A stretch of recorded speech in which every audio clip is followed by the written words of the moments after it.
नमस्कार दोस्तों, ये कहानी है गंजी अनुराधा की, जिसका जन्म से सर पे बाल नहीं था और वो बचपन से बहुत ही निराश और उदास रहा करती थी। कोई भी स्कूल में उसके दोस्त नहीं थे। वह अकेले रो रो के अपना ज़िंदगी काटती थी और बोलती थी कि मेरे सर पे बाल क्यों नहीं दिए भगवान। इसी कस्मा में वो बड़ी हो गई और फिर उसकी शादी एक मोहन नाम के लड़के से हो गया।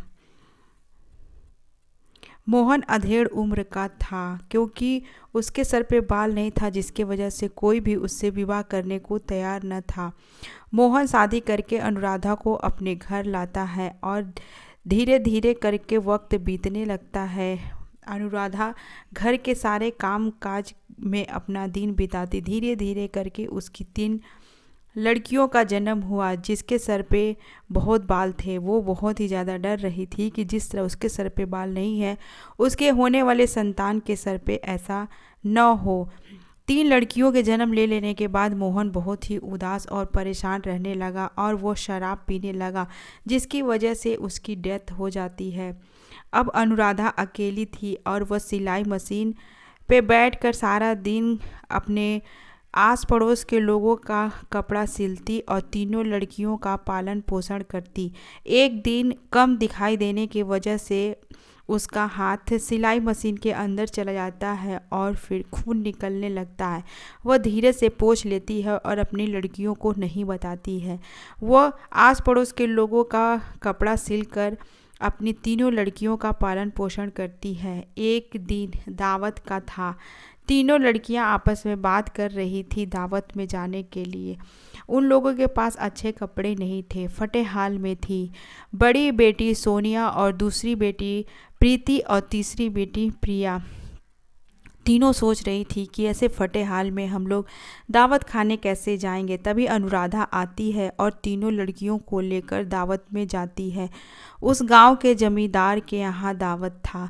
तीनों लड़कियां अंदर जाकर बहुत ही खुश होती है, क्योंकि कभी भी जो चीज़ वो लोग खाने को नहीं देखी थी वहाँ पे लगा हुआ था खाने का सामान। वो तीनों बहुत ही खुश होती है और आपस में बात करती है कि मैं रसगुल्ले खाऊंगी, तो मैं मूंग दाल का हलवा खाऊंगी, तो मैं छोले भटूरे खाऊंगी।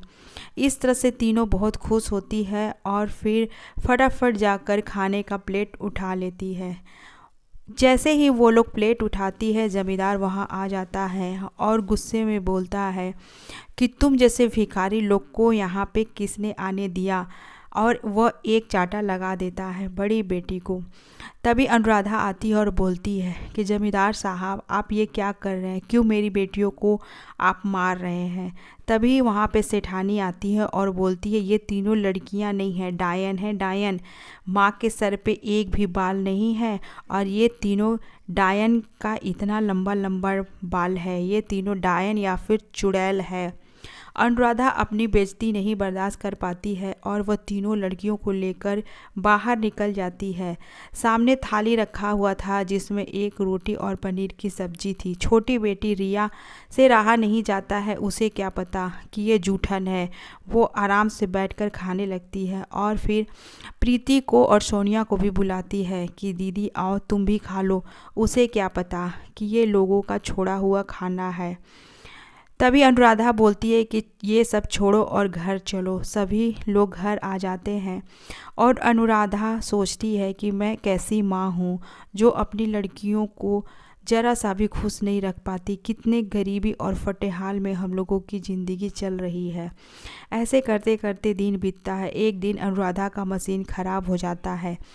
वो बहुत ही परेशान हो जाती है। घर में खाना बनाने का पानी नहीं था।